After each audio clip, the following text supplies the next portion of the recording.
Another video, another comment section that will be full of hate. What's going on there, guys? Darren here from NFL News Today, coming back at you with another video. This is the second installment of Healey's Hot Takes, where I give my controversial opinions about football and just tell you my argument for them. This video will be interesting. Today, I'm going to tell you why I think the Ravens do not need an elite wide receiver. When I was coming to this conclusion, I looked at three things: Lamar Jackson, their current weapons, and their offensive coordinator, Greg Roman. First, let's take a look at their weapons already. They spent a couple of draft picks on a couple of Oklahoma pass catchers, drafting Mark Andrews in 2018 and Marquise Hollywood-Brown in 2019. They also added Sammy Watkins via free agency this year.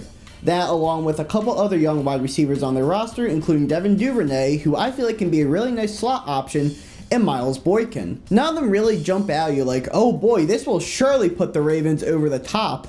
But in all honesty, it's not a bad receiving core. Mark Andrews is a top 5, if not top 7 tight end in the NFL still. And Hollywood-Brown, while he is a little undersized, he can create separation like it's nobody's business, and he is fantastic with the yards after the catch. Watkins, while he does have a little bit of injury issues, can be a very solid number 2 guy if he stays healthy, and Devin Duvernay and Miles Boykin just have not gotten a lot of playing time yet. Now, you might be saying, Darren, these players are terrible. Mark Andrews is literally the only good player on this list, like none of them are 1,000-yard receivers.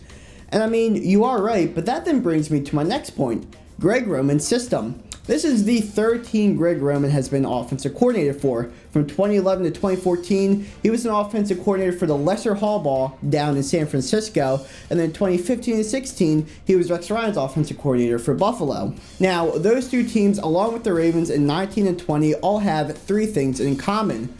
They all had dual threat quarterbacks, they were all top 10 in rushing, and they were all bottom 10 in passing. Let's take a look at his passing attempts. And every year except for 2014, Greg Roman's offenses have been bottom 3 in pass attempts. And this includes being dead last the past 3 years he's been an offensive coordinator. And when it comes to passing yards, he has been bottom 5 every year he's been an offensive coordinator except for 2012 and 2019.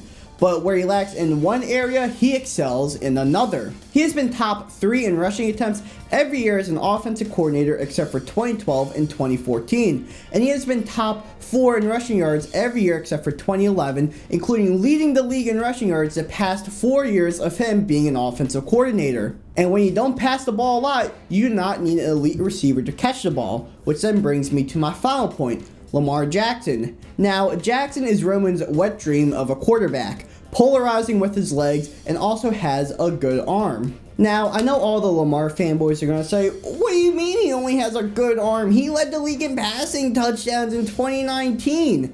I mean, yeah, he did, but a lot of those were either short yards or red zone touchdowns, or if they were long, they came on yards after the catch. His arm strength isn't the issue, it's his accuracy. Now, he did have a good completion percentage last year, completing 64.4% of his passes, but when you break it down even more, he's actually not a very accurate quarterback. He was about middle of the pack last year when it came to bad throw percentage, having 17.3% of his throws labeled as a bad throw.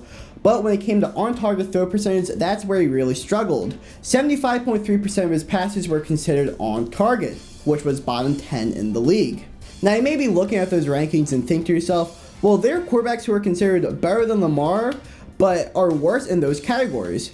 And yeah, you're right. Him and Patrick Mahomes have the same bad throw percentage, and Tom Brady actually has a worse on-target throw percentage than him. But here's what separates those two guys from Lamar. They were throwing the ball a great deal more than Jackson was in 2020. Not only that, but they both had general completion percentages that were better than Jackson's. Now, a lot of people also like to look at the Ravens' current wide receiving core and point out their drop issues, but a lot of that can be traced back to Lamar also.